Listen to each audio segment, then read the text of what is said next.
1, 2, 3, 4. When I turn my radio dial, all I hear is pop country. Those corporate jerks sure get on my nerves. That ain't country to me. Now it burns when I pee. It burns when I pee. That's what Nashville did to me.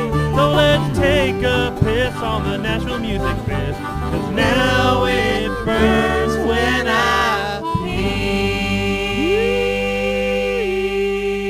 All right, so my mic is working. How's your mic working? Check. All right. All right, folks, welcome back to an interview episode of It Burns When I Pee, and I have with me here Adam Lee from Adam Lee and the Dead Horse Sound Company. Welcome. Thanks, man. Happy to be here. We're in Pekin, Illinois. Yep. Did you expect to be in Pekin, Illinois on a Thursday night? Yeah, well, I've been wanting to get back here since the last time we played. It was our first time, but we've had a lot of buddies come out through here and had a good time last time. So, yeah, been trying to get back. Awesome. So where can you tell folks where you're from? Kansas City, Missouri. Kansas City, Missouri. And the more I get into this genre and the more bands I meet, you know, Kansas City is a hot spot for music, really. Well, it seems like it. It's pretty centrally located, which is what I like about it. Like, I'm not from there originally, but when I moved up there, I mean, everybody comes through, heading somewhere or heading somewhere else. And there's a lot of bands from right in the area, from Lawrence and Wichita, right, and KC. Tyler Gregory, Calamity Cubes, Carrie Nation from the Speakeasy, right, and Split Up Rayfields from the area. Yep. Yeah, and actually the banjo player for Split Lip was actually born in Bloomington, Illinois, which is like 40 minutes away. I didn't know that either. So I interviewed him. There you go. So I wanted to have you on the show. We've been talking for a couple of years on and off, through email, and then we met at Muddy Roots finally. Oh, finally, yeah. And you were out there, and originally you were just out there to hang, or were you expecting to play? Out there, well, my Ryan Land, who plays drums in the band, was out there playing with Pearls Mahone. And then my friend Beth Crispin, who's playing with us on this tour, who plays in a band called the Carper Family, she was out there playing with James Hand. So they were going down. I figured I'd go down anyways. I was hoping to get to play, I'll admit.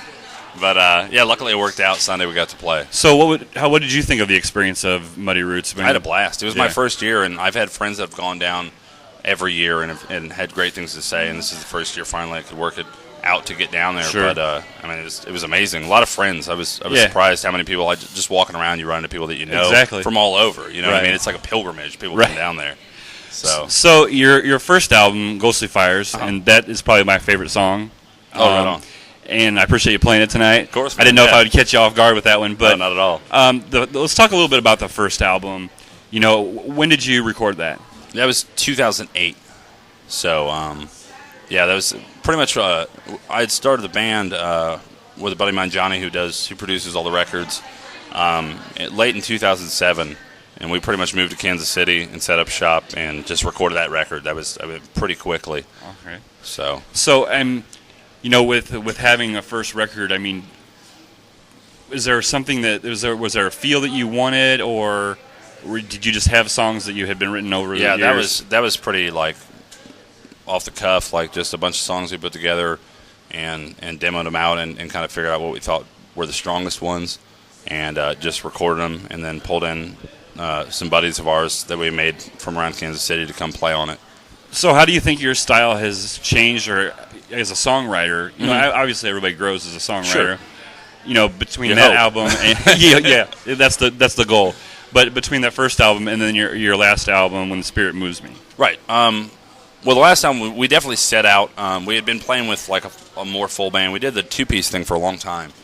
And once we started playing with an upright player, Dave Brookman, and then we've had a few steel players and occasionally a fiddle player. And once we kind of got the more full band sound, we were playing a lot more like swing and honky tonk type stuff, and really wanted to do that. Sure. So with the last record, that we definitely set out with that in mind.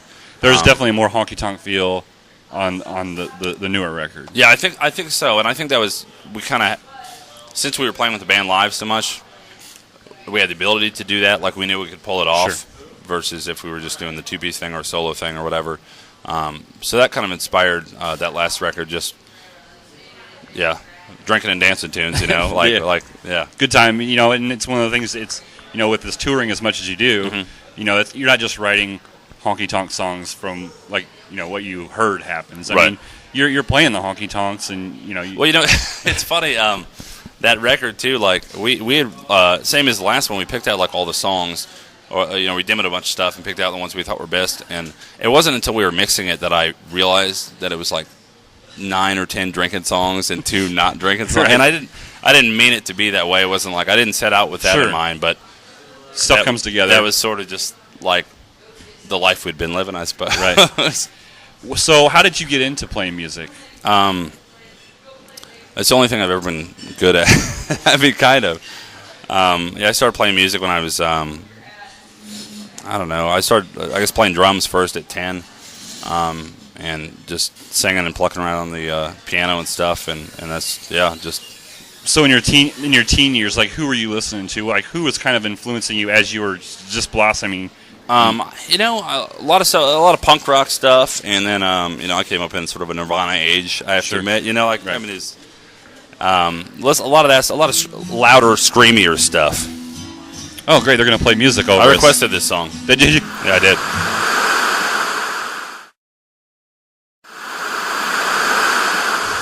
Okay. Oh, thank goodness. Thank you. All right. Good Lord. So after that smash mouth segue, where we were talking about you and what you were listening to, Yeah. as A lot more like rock and roll music and punk rock and stuff, and I was playing drums too, so anything I could like play drums really loud Sure. too, because I didn't really know how to play drums, but you like to hit stuff. And where did you grow up? You said you moved. You moved into Kansas when you started doing Yeah, music. well, I'm a military brat, so like I moved around quite Everywhere. a bit. Yeah, so yeah. Do you think that kind of influenced you? Moving around so much. Music was kind of the thing that went with you. Well, definitely music was always with me, and I always had my guitar, like my drum kit or whatever. But definitely moving around influenced me in the way that since I moved out of my folks' house, I still just can't stop moving. You know what I mean? I moved to Baltimore, and then I moved to Phoenix, and then moved to Kansas City. And I guess the first time I went on tour with a band or whatever, I think I was like 19 or 20. Wow. And I was sold like the first day. I think you can tell real quick if it's for you or not. Right. And I always like seeing new faces and new Sure. places and all that. So it definitely influenced me. I think in that sort of way, I was sort of suited for it. And you guys, since you guys do tour quite a bit. I mean, you're pretty much Try to stay steady, busy for steady. sure. Yeah. That takes a special kind of lifestyle to do that. Sure. Have you found it in times where you've just been like, there might be something at home and you kind of want to stay, or does the music just kind of pretty much drive you to keep staying out there? No, I mean I like to travel. I really do, and it's nice to come home and see friends and stuff. But I think we make it back through regularly enough, or have enough time when we're Sure. home. That kind of get what we're after. You know what I mean? Plus, so many of our friends from home are in traveling bands too. Right, So exactly. we see each other, crisscrossing the country more than we see each other if we stayed at home. Right. Probably. So what do you like to do besides music? And you can't say there's nothing else. There's got to be. Well, no. I like to listen to records, but that's probably the same thing. I like to shoot pool. I'm not very good at it, but I like to shoot pool and going out to the bar rooms and drinking. You know what I mean? Yeah. Right. Yeah. So, what is next on the agenda for you? We had. when I got here, I posted on Facebook, hey, if you have any questions for Adam Lee, Sure. post them. And one of the questions was, what do you have in the works? Scott from Minnesota, a guy from Minnesota, Okay. wanted to know, what do you have in the works coming up? Well, we're on tour for most of this month, and then we get back right around Halloween, and then we don't have anything booked out of town for the rest of the year. So the plan is to we've been kind of stockpiling songs. It's been almost 2 years since the last record, so we've been getting a bunch of songs together, and we started recording a little bit already, but we're gonna really kind of buckle down and work on the third record. What's your kind of writing style? I mean, everybody has, some people do the music first and put lyrics, and some people do lyrics first. Mm-hmm. I mean, and what is your style and kind of like, when is your prime writing time? I mean, is there certain times, or is it just kind of whenever the spirit moves you? So in that way, yeah, definitely. If I'm at home and I've got a beer or whiskey, that helps. And usually, being somewhere quiet by myself usually is helpful. I can just concentrate more, I suppose. I have a hard time writing on the road, just driving around staying so busy. But usually at home, I got a couple buddies that I sit down and write with and bounce ideas off of. Brooke from the Calamity Cubes, Sure. We sit down together a bunch and kind of just toss ideas back and forth. And for me, usually I come up with the melody first. Some of the honky tonk stuff, some of the more punny, tongue in cheek stuff, I'll come up with a line. Sure. But then usually I'll come up with the melody and chords and then write the words. Okay. So you have a very distinctive voice. For me, I think you have a very distinctive voice, and I just wonder, when you started to, get on the other side of the drums, mm-hmm. When you started to sing, I mean, was there singers that influenced you, or was that just kind of the natural style that came out? Well, no, I mean, I feel like it took me quite a while to figure it out. I was listening to a lot of stuff, a lot of guys singing a lot higher than I do. I sing on the lower side, so I tried to sing high for a long time, and I'm not really good at it. Right. So that was real hard to kind of. I just had to figure it out. You know what I mean? And it took me a while. And you can hear, I think, even on the first record versus the second record, it's still sure, kind of sorting it out. And but playing a bunch of shows and writing a bunch of songs, I'm feeling better and better about it. Right. And just sing however it comes out, I guess. Sure. So, like I said, you're gonna spend the rest of the year kind of putting the new album together. What is that process for you? Recording and actually getting it out there, because I don't believe you use any kind of label or anything. No, it's all independently released. Right. Well, luckily, I started the band with my buddy Johnny Knapaski, who fantastic record producer, and we've done the last 2 albums together. We're going to do this third one. He's done a lot of our buddies' records, the Fall Down Drunks, and I guess the second or third, Long Cold Winter, the Calamity Cubes record, and so yeah, we work really well together, and he's got a lot of great ideas, and he's got a great ear, way better than I do, just for all that technical mathematics, you know. So yeah, we'll probably sit down together, and we've demoed a bunch of songs, and usually we'll just pick out what we think are the best, 15 or 16 tunes, and start laying them down. And how long does that process take? I mean, from the time you start, you actually go in the studio and say, okay, we're going to start. I mean, You've already got the songs written, demos, but from the start of recording, final recording, and to where you have it in your hand, ready to sell to somebody. I mean, for you, how long is that? It depends. The thing is with all the albums, even the last one where we had a pretty full band put together, we always have friends come in and record. Sure. And so we'll usually lay down the guitar first, like just the rhythm guitar, and some scratch vocals, and then usually do bass and drums after that, kind of get the skeleton down. Sure. And then it's a matter of who's in town, who's available, to come do steel or to come do fiddle or to come do some banjo or whatever. And so it kind of varies. We try to keep it together, but it's you never know. Right. Yeah. Exactly.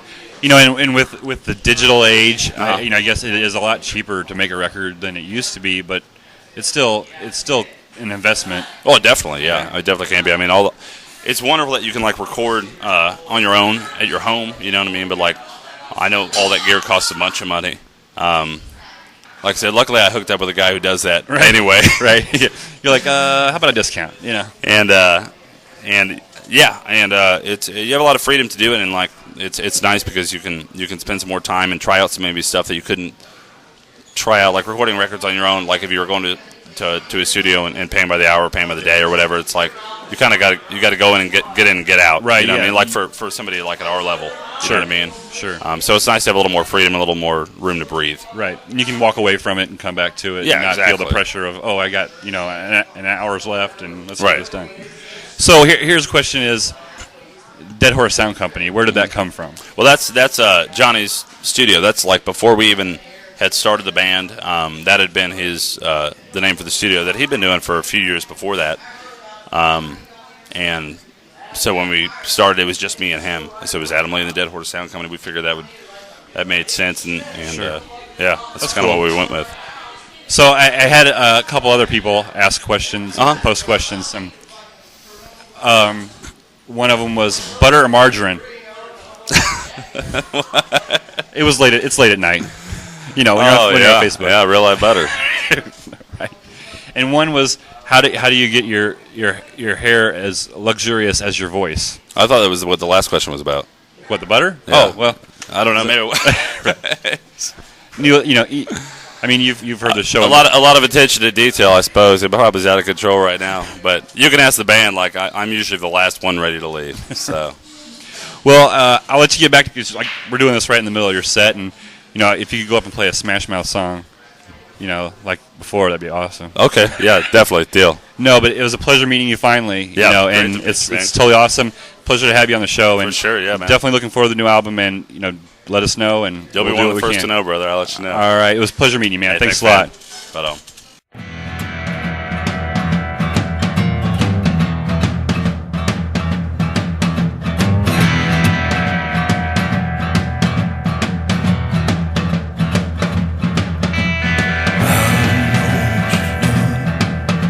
so I can't say